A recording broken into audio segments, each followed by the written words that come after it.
one is love songs. Love songs. You know, we all have a love song. You know, when someone has broken up with us, you know, the love songs come out, tissues come out, and we all have a little bit of a weep. But you know, love songs are not always sad, are they? You know, they're shared between people, two people. You know, when you first start going out, you have your love song, and you know, and you play it all the time, and it comes on the radio. It reminds you of the other person.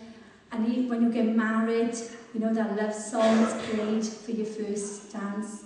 And Joe's are here this morning. I bet Joe and Dan have got their love song for their first dance in their wedding.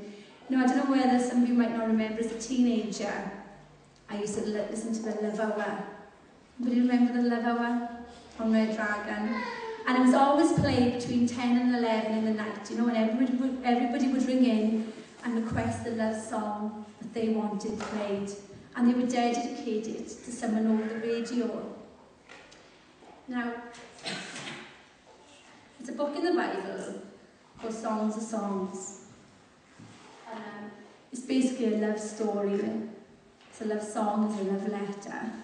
And I was going through Andrew's Bible the other day, and I noticed on Songs of Songs, chapter 4, he wrote on the side, "To Leanne, my love." I know, it's romantic, isn't it? So this would have been Andrew's love letter to me, right? Back in Bible days. Okay, so I'll read it out. "How beautiful you are, my darling. Oh, how beautiful. Your eyes behind your veils are doves. Your hair is like a flock of goats. This is the best. Your teeth are like a flock of sheep just shorn, coming up from the washing. Each has its twin, not one of them is alone. Your lips are like scarlet ribbon, your mouth is lovely. Your temples behind your veil are like the halves of a pomegranate."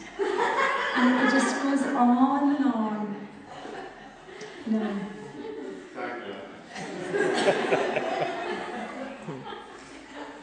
So my hair is like a goat. But you know, all joking aside, you know, with God, we don't have to wait for a 1 hour time slot or wait for a special occasion. You know, he sings love songs and promises over us every day. You know, there's a song written by Lara Martin from the Bradford Church, and it says, "Songs of countless promises, like kisses from heaven they fall.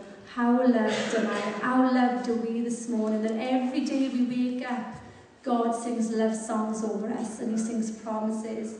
You know, when I take the girls to bed, it started really when Katie was really small, and I just used to sing her the song, and it just goes, "I love you, I love you, I love you, I love you, I love you, I love you, I love you." And I sing that over them, and you know, when I sing it out to the two of them, they sing along, because that's my love song to them. You know, I just want to tell them how much I love them, and that's what God does with us every day. You know, and the promises that he sings over us is that he will never leave us, he will never forsake us, he will never fail you, he believes in you. You know, his promises are to encourage you, to build you up. You know, God wants the best for your lives.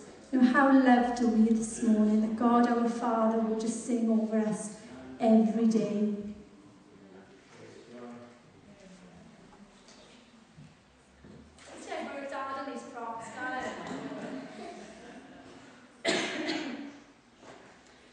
And there's one thing as well, that some of us, you know, Valentine's Day can be a nice day, but can also be a broken heart as well for some people. You know, some of us can be hurt you this morning.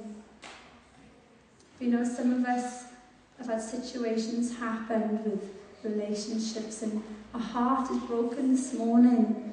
But you know, Psalm 147 verse 3 says, he heals the brokenhearted and he bandages their wounds. Jesus is in the business this morning of restoring broken lives. and broken hearts.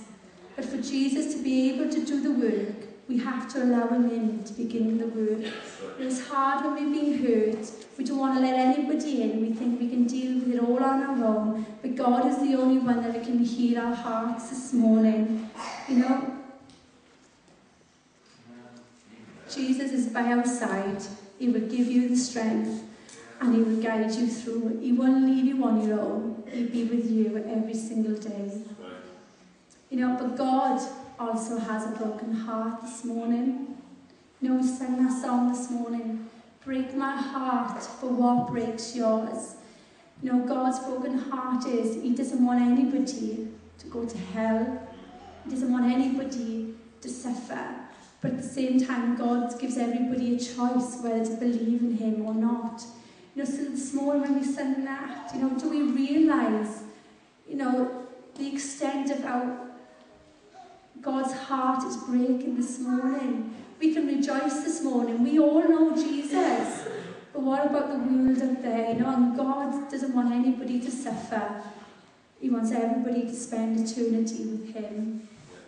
So this morning, if you have a broken heart, he heals the broken-hearted and he bandages their wounds.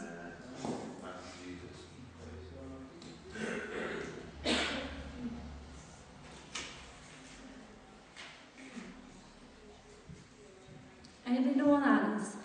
What's it look like? A diamond ring. Bit big though, isn't it? I'll have to give that to Jo next week when she comes. She's looking for a wedding ring. I'll give her that. Yeah, I know. Don't mind.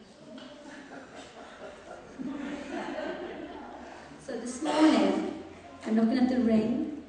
You know, we give this when we get engaged, when we get married. And also a kiss. So, anybody know where I'm going with this one?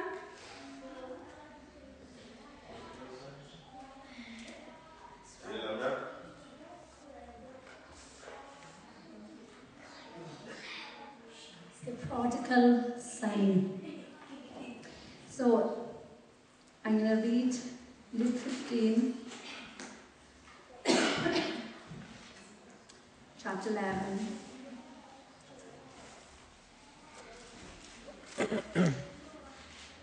There was a man who had 2 sons. The younger one said to his father, "Father, give me my share of the estate." So he divided his property between them. Not long after that, the younger son got together all he had, set off for a distant country, and then squandered his wealth in wild living. After he spent everything, there was a severe famine in the whole country, and he began to be in need. So he went and hired himself out to a citizen of that country, who sent him to his fields to feed pigs. He longed to fill his stomach with the pods the pigs were eating, but no one gave him anything.